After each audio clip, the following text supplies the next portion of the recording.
আসসালামু আলাইকুম। বার্তা বৈঠক সংবাদ বুলেটিনে স্বাগত জানাচ্ছি আমি মেহজাবিন মাহি। প্রথমে সংবাদ শিরোনাম। গাজীপুরে ষষ্ঠ দিনের মতো বেক্সিমকো শ্রমিকদের সড়ক অবরোধ।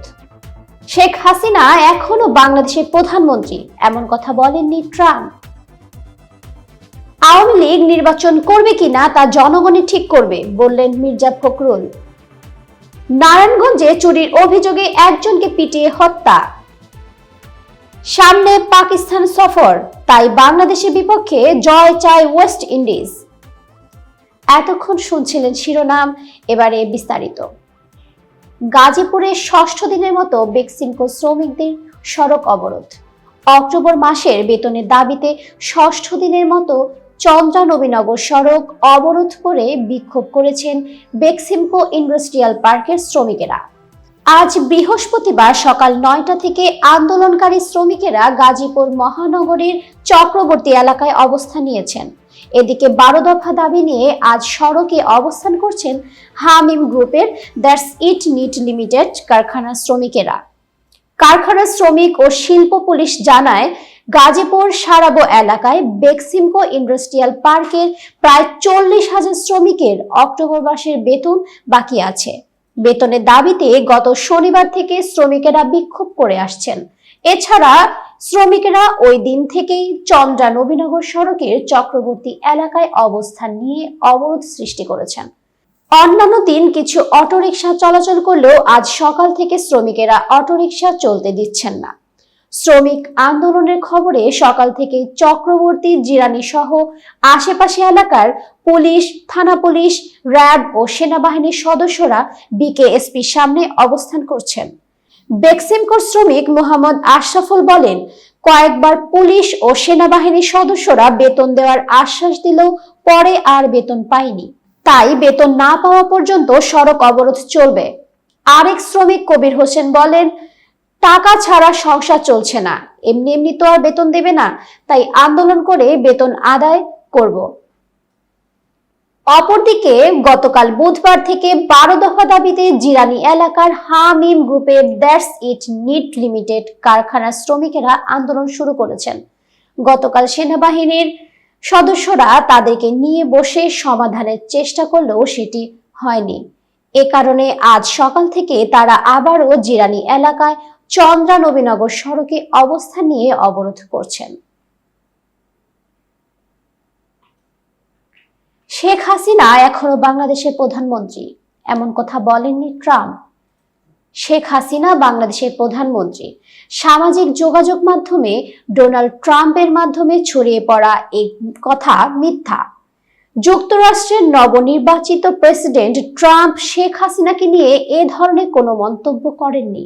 বিষয়টি সত্যতা যাচাই করে এ তথ্য জানিয়েছেন বার্তা সংস্থা এএফপি। গতকাল বুধবার এএফপি এক প্রতিবেদনে বলেছেন, সামাজিক যোগাযোগ মাধ্যমে ছড়িয়েছে। সম্প্রতি একটি সাক্ষাৎকারে ট্রাম্প বলেন, শেখ হাসিনা এখনো বাংলাদেশের প্রধানমন্ত্রী। কিন্তু ওই সাক্ষাৎকারে এমন কথা বলেননি তিনি, এমনকি বাংলাদেশের প্রসঙ্গেও কোনো মন্তব্য তিনি করেননি। এএফপির প্রতিবেদনে বলা হয়, একটি বিপ্লবের মধ্য দিয়ে বাংলাদেশের সাবেক স্বৈরশাসক শেখ হাসিনার সরকারকে উৎখাতের কয়েক মাস পর সামাজিক যোগাযোগ মাধ্যমের একাধিক পোস্টে মিথ্যা দাবি করা হয়েছে। যুক্তরাষ্ট্রের নবনির্বাচিত প্রেসিডেন্ট ট্রাম্প এক পডকাস্টের সাক্ষাৎকারে বলেন, যেহেতু শেখ হাসিনা পদত্যাগ করেননি, তাই তিনি এখনো বাংলাদেশের প্রধানমন্ত্রী। শেখ হাসিনার পদত্যাগপত্র দেখেননি। সম্প্রতি স্থানীয় একটি সংবাদ মাধ্যমকে বাংলাদেশের রাষ্ট্রপতি এ কথা বলার পর হাসিনার পদত্যাগ অবৈধ হওয়ার বিষয়টি সামনে আসে। জনপ্রিয় সামাজিক যোগাযোগ মাধ্যম ফেসবুকে 9 নভেম্বর বাংলা ভাষায় লেখা একটি পোস্টের কথা উল্লেখ করে এএফপির প্রতিবেদনে পোস্টে লেখা হয়েছে, পিবিডিকে দেয়া এক সাক্ষাৎকারে ডোনাল্ড ট্রাম্প বলেছেন, শেখ হাসিনা এখনো বাংলাদেশের প্রধানমন্ত্রী বলে মনে করেন তিনি। বাংলাদেশের সরকারের অবৈধ দখলদারের উদ্দেশ্যে ট্রাম্প বলেন, যারা বলছেন শেখ হাসিনা পালিয়ে গেছেন, তারা আমাকে একটি পদত্যাগপত্র দেখান। আওয়ামী লীগ নির্বাচন করবে কিনা তা জনগণই ঠিক করবে বললেন মির্জা ফখরুল। বিএনপির মহাসচিব মির্জা ফখরুল ইসলাম আলমগীর বলেছেন, আওয়ামী লীগ রাজনৈতিক দল, তারা রাজনীতি করবে বা নির্বাচন করবে কিনা তা জনগণ ঠিক করবে। তবে যারা দেশের মানুষ হত্যা করেছে, মানুষকে নির্যাতন করেছে এবং দেশের টাকা বিদেশে পাচার করেছে, তাদেরকে অবশ্যই আইনের আওতায় এবং বিচার করতে হবে এবং শাস্তি দিতে হবে। আজ বুধবার ফেনীর ফুলগাছি শ্রীপুরে বিএনপি চেয়ারপারসন বেগম খালেদা জিয়ার বাড়ির সামনে বন্যায় ক্ষতিগ্রস্ত শিক্ষার্থী ও জনসাধারণের মধ্যে শিক্ষা উপকরণ ও ঢেউটেন বিতরণ করে অনুষ্ঠানের আয়োজন করা হয়। ওই অনুষ্ঠানে প্রধান অতিথির বক্তৃতায় মির্জা ফখরুল ইসলাম আলমগীর এসব কথা বলেন। ওই অনুষ্ঠানে প্রধান অতিথির বক্তৃতায় মির্জা ফখরুল ইসলাম আলমগীর এসব কথা বলেন। ওই অনুষ্ঠানে বিএনপির মহাসচিব বলেন, জনতার আন্দোলন ও গণ অভ্যুত্থানের মাধ্যমে হাসিনা সরকারের পতন হয়েছে। হাসিনা সহ দস্যুরা পালিয়েছে। বর্তমান অন্তর্বর্তী সরকার 3 মাসের মধ্যে অনেক কাজ করেছে। যত দ্রুত সম্ভব তারা জঞ্জাল সরিয়ে নির্বাচনের ব্যবস্থা করবে। আমরা কাউকে নির্বাচনে আনতে চাই এমনটি বলিনি। গণমাধ্যমে বিষয়টি সঠিকভাবে আসেনি। অনুষ্ঠানে বিশেষ অতিথি হিসেবে ছিলেন বিএনপি চেয়ারপারসনের উপদেষ্টা বীর মুক্তিযোদ্ধা আব্দুস সালাম, অধ্যাপক জয়নাল আবেদীন, কেন্দ্রীয় যুগ্ম মহাসচিব শহীদ উদ্দিন চৌধুরী অ্যানি, ফেনী জেলার বিএনপি আহ্বায়ক শেখ ফরিদ বাহার, সদস্য সচিব আলাল উদ্দিন, ফুলগাছি উপজেলা বিএনপির আহ্বায়ক আবুল হোসেন প্রমুখ। নারায়ণগঞ্জে চুরির অভিযোগে একজনকে পিটিয়ে হত্যা। নারায়ণগঞ্জ শহরে টাকা চুরির অভিযোগে বাবু ওরফে ছোট বাবু নামের এক শ্রমিককে পিটিয়ে হত্যা করার ঘটনা ঘটেছে। ঘটনাটি জড়িত থাকার অভিযোগে মিলন মিয়া নামের এক ব্যক্তিকে গ্রেপ্তার করেছে পুলিশ। গতকাল বুধবার সন্ধ্যায় নলুয়াপাড়া এলাকার মাঠে এই ঘটনাটি ঘটে। বাবু ও মিলন একই এলাকার বাসিন্দা। বাবু স্থানীয় একটি থাই অ্যালুমিনিয়ামের দোকানে কাজ করতেন। পুলিশ ও কয়েকজন প্রত্যক্ষদর্শী বলেন, গতকাল বিকেলে নলুয়াপাড়া এলাকায় নিজ বাড়ি থেকে 4,500 টাকা খোয়া যাওয়ার দাবি করেন মিলন। এর কিছুক্ষণ আগে থেকেই তাকে খুঁজতে গিয়ে সেখানে গিয়েছিলেন বাবু।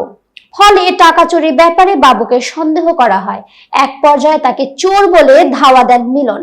পরে তাকে আটক করে নলুয়াপাড়া মাঠে নিয়ে মারধর ও ইট দিয়ে আঘাত করে পালিয়ে যান মিলন সহ আরো কয়েকজন। সেখান থেকে বাবুকে গুরুতর অবস্থায় উদ্ধার করে নারায়ণগঞ্জ জেনারেল হাসপাতালে নিয়ে গেলে তাকে মৃত ঘোষণা করেন চিকিৎসকরা। খবর পেয়ে বাবুর মরদেহ উদ্ধার করে ময়নাতদন্তের জন্য হাসপাতালে পাঠিয়েছেন পুলিশ। এই ঘটনায় গতকাল রাতেই থানায় একটি হত্যা মামলা করেছেন বাবুর মেয়ে। ওই মামলাতে গ্রেপ্তার হয়েছেন মিলন। বিষয়টি নিশ্চিত করে নারায়ণগঞ্জ সদর মডেল থানার ভারপ্রাপ্ত কর্মকর্তা নাসির আহমেদ বলেন, বাবু ও মিলন উভয়ই মাদকাসক্ত। টাকা চুরির অভিযোগে ধাওয়া দিয়ে বাবুকে পিটুনি দেন মিলন। বাবুর মরদেহ ময়নাতদন্তের জন্য হাসপাতালে মর্গে পাঠানো হয়েছে। মিলনকে গ্রেপ্তার করা হয়েছে। সামনে পাকিস্তান সফর, তাই বাংলাদেশের বিপক্ষে জয় চায় ওয়েস্ট ইন্ডিজ। পাকিস্তানে যাওয়ার আগে বাংলাদেশ বাধা ভালোভাবে পার করতে চায় ওয়েস্ট ইন্ডিজ। সেই ভালোভাবের অর্থ যে জয় তা না বললেও চলে। ওয়েস্ট ইন্ডিজ কোচ আন্দ্রে কুলির এই আশায় বুক বাঁধার কারণ আছে আরো।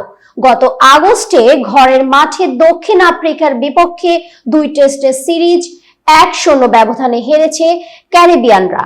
সেখান থেকে ঘুরে দাঁড়িয়ে 2024 সালটা ভালোভাবে শেষ করতে বাংলাদেশের বিপক্ষে জয় ছাড়া অন্য কিছু ভাবার অবকাশ কি আছে?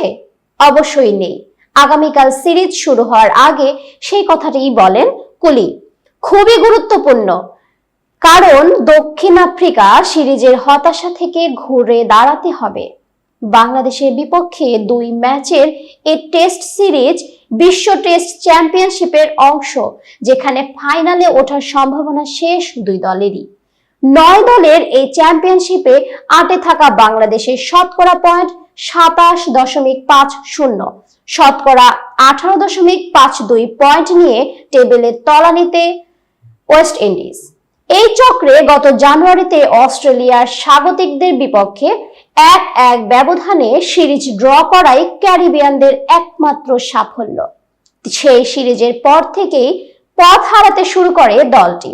গত জুলাইয়ে ইংল্যান্ডে 3 টেস্টে সিরিজ হেরেছে 2-0 ব্যবধানে। দক্ষিণ আফ্রিকার বিপক্ষে সিরিজে পোর্ট অফ স্পেনে প্রথম টেস্ট ড্র করতে পেরেছিল তারা।